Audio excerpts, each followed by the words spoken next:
خداوندوں کا خدا بھی ہے، نجات دہندہ بھی ہے. اس نے انسانیت کی خدمت کی. اس نے کوئی جنگ نہیں لڑی. لوگ جنگیں لڑ کے وارز کے ساتھ آگے بڑھتے ہیں، اپنے دین کو، ادیان کو پھیلاتے ہیں، لیکن خداوند یسوع مسیح نے بطور خادم محبت سے اس نے کام کر کے، لوگوں کی مدد کر کے، اور سب سے بڑی جو مدد کی ہے کہ اس نے ساری انسانیت کے لیے اس نے اپنی جان دی، اپنا خون بہایا، اور تمام انسانوں کے لیے اس نے نجات کا دروازہ کھولا.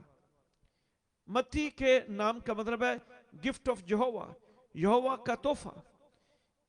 اس کو لاوی بھی کہتے ہیں، اور کفرنہوم سے اس کا تعلق تھا. یہ محصول لینے والا شخص تھا، یہ پڑھا لکھا شخص تھا، اور کفرنہوم میں یہ ڈیوٹی کرتا تھا. اور وہیں سے خداوند یسوع مسیح نے اس کو کہا کہ میرے پیچھے ہو لی. اور یہ متی سب کچھ چھوڑ کر، یہ لاوی سب کچھ چھوڑ کر یسوع مسیح کے پیچھے ہو لیا. اور خداوند یسوع مسیح کے آسمان پر اٹھائے جانے کے 12 سال بعد متی رسول ایتھوپیا چلا گیا. وہیں اس نے کلیسیاں قائم کی، اور وہیں اس نے وفات پائی. اب کیسریا فلپی کا ذکر یہاں پر ہوا ہے. یہ شہر سمندر سے یعنی کفرنہوم سے یہ تقریباً 25 میل کے فاصلے پر تھا. اور اس شہر کو ہیرودس اعظم نے بنایا. اور یہ شہر پین دیوتا کے نام سے منسوب تھا. پین دیوتا جو تھا یہ ریوڑ کا دیوتا تھا. He was called the god of the flock. اور پھر یہ برکتوں اور دنیا کی جو چیزیں ان کا دیوتا مانا جاتا تھا. اور ہیرودس نے یہاں ایک مندر بنوایا، اور اس مندر کو فلپس اتوریا کے نام سے اس نے منسوب کیا. جب یسوع مسیح کیسریا فلپی کے علاقے میں، تو خداوند یسوع مسیح نے اپنے شاگردوں سے 2 سوال پوچھے. اس نے پہلا سوال پوچھا کہ لوگ ابن آدم کو یعنی مجھے کیا کہتے ہیں؟ اور شاگردوں نے جواب دیا. بعض کہتے ہیں کہ تو یوحنا بپتسمہ دینے والا ہے، بعض کہتے ہیں کہ تو ایلیا ہے، بعض کہتے ہیں کہ تو یرمیا نبی ہے، بعض کہتے ہیں یا تو نبیوں میں سے کوئی ایک ہے. اب یوحنا بپتسمہ دینے والا یہ ایلیا کیوں کہتے تھے خداوند یسوع مسیح کو؟ اس لیے کہ خداوند یسوع مسیح کی منادی میں، اس کے کاموں میں، اس کی بات چیت میں اختیار تھا. اور یرمیا اس لیے کہتے تھے کہ خداوند یسوع مسیح کا دل بڑا سافٹ تھا. جہاں جہاں بائبل میں لکھا ہے کہ یسوع مسیح کو بھیڑ پر ترس ہے، اس کا جو اصل میں مطلب ہے وہ یہ ہے کہ اس نے اپنے اندر ایک آہ محسوس کی، ایک درد محسوس کیا. پھر خداوند یسوع مسیح نے دوسرا سوال کیا کہ تم مجھے کیا کہتے ہو؟ اور پترس نے جواب میں کہا تو زندہ خدا کا بیٹا مسیح ہے. You are the son of the living God. اور 17 آیت میں خداوند یسوع مسیح نے جواب میں اس سے کہا مبارک ہے تو شمعون بر یونا، کیونکہ یہ بات گوشت اور خون نے نہیں بلکہ میرے باپ نے جو آسمان پر ہے تجھ پر ظاہر کی ہے. اور 18ویں آیت میں لکھا ہے کہ خداوند نے کہا میں تجھ سے کہتا ہوں کہ تو پترس ہے، اور میں اس پتھر پر اپنی کلیسیا بناؤں گا، اور عالم ارواح کے دروازے اس پر غالب نہ آئیں گے. بعض لوگوں نے اس آیت کو پڑھتے ہوئے انہوں نے یہ سمجھ لیا کہ شاید پترس رسول کلیسیا کی بنیاد ہے. لیکن اس کے لیے ہمیں جو اصل زبان کی طرف ہے جانا پڑے گا. جب خداوند یہ کہا کہ تو پترس ہے، یونانی اس کا نام ہے پیتروس، اور عربی میں بطار سے کہتے ہیں، جیسے ڈاکٹر بیجت بطار سے. اب خداوند نے کہا کہ تو پترس ہے، یو آر پیتروس. اس کا مطلب ہے پتھر کا ایک ٹکڑا، فریگمنٹ آف اے راک، کہ تو پتھر کا ایک ٹکڑا ہے. اور جب خداوند نے کہا کہ اور میں